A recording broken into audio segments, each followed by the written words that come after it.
كل من تخلى عنك ورحل سيعود يوما، فالذي أوجعك سيعود، والذي باعك سيعود، والذي خانك سيعود. لكن أتدري متى سيعود؟ سيعود عندما تتوقف بالتفكير به، سيعود عندما تستعيد قوتك وتنساه، سيعود عندما يراك سعيدا بدونه، سيعود عندما يلتقي بأشخاص استغلاليين وخائنين.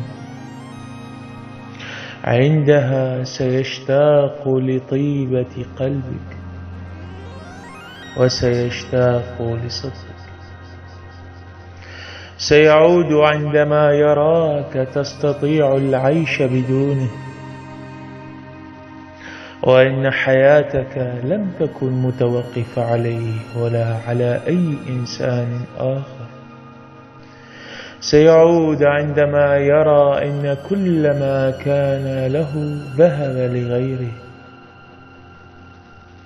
سيعود ليطلب منك فرصة أخرى، لكن عندئذ قد فات الأوان، وأصبح حبه عندك في خبر كان. فعندما كنت تبكي وحدك أين كان؟ وعندما كنت تقضي معظم وقتك تبلل وسادتك بدموعك أين كان؟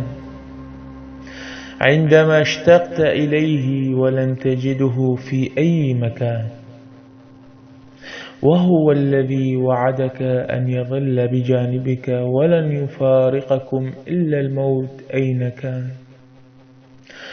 فمن باعك بأرخص الأثمان لا تعد إليه مهما كان. تحياتي لكم، المهندس.